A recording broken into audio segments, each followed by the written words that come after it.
that's one way to peel your way through the grid and get some points in the championship. Yeah, for sure. I mean, the Wasps were a bit down on numbers, so that kind of makes it easy. You don't get the Auckland traffic jam of cars. A couple of the guys made it quite difficult to get through, but it was generally a pretty clean race, and the car was really good. Put some new tyres on it. Thanks, Cam Crawford. Made a huge difference. We've been running with no new tyres for the last couple of 3 rounds, so that we're trying to get ourselves in gear for Hampton with the tyre rules, so we'll be looking good for Hampton. And yeah, a few tweaks to the car, and it was magic. A little battle with Hansen and some dirt flew up.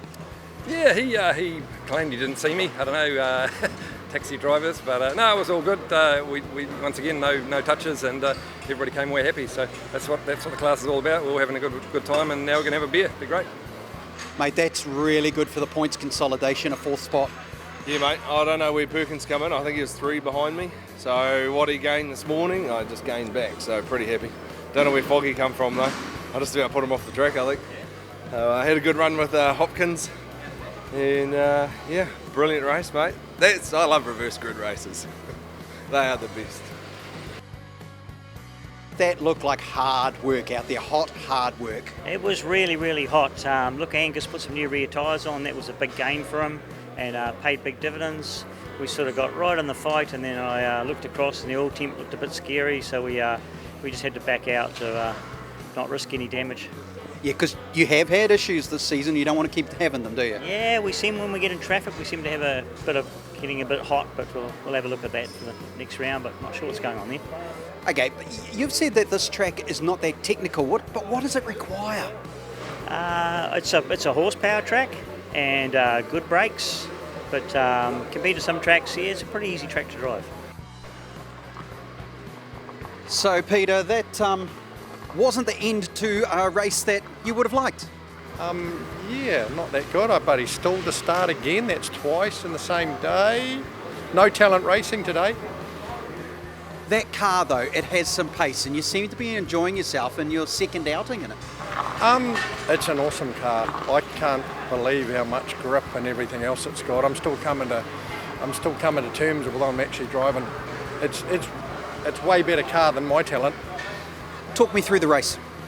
Well, we got a clean start. I see Boyden boggled it a little bit and just chased down a few of the Group 2 cars that we've been battling against all year. And with a lap to go, we've seen a few of the big boys coming through, which is usual. Managed to just not let Dean past, and yeah, a great finish. Heck of a handicap race and looked like a lot of fun. It was very, very good. I mean, those handicap races are a bit of a crowd pleaser, and it's good for the drivers as well. So it spreads things up, and good for me. It was, because you've got another podium.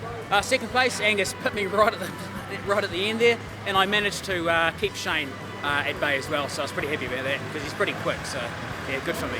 You two have been having a heck of a battle in the Tiranas, haven't you? And it's gone all right for you so far, Hopkins, because it wasn't so good for him that last race.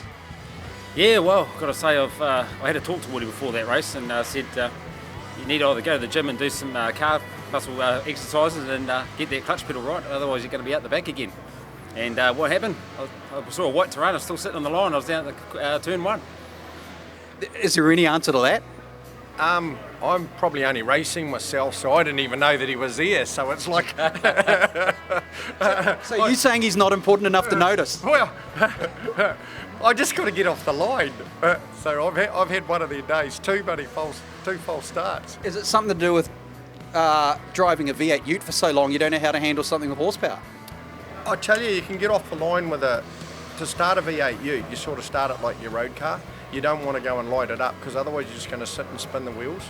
So with that thing, you sort of, like the boys said, you've got to probably drop about 5,000 and let the clutch and let it fly. But tomorrow I am going to smoke that puppy up. He's oozing confidence now, Hopkins. Are you been giving him some tips, or are you actually been feeding him the wrong information? Oh no, I've given him some great tips. I said to him, rev it to 9,000 and just drop the clutch.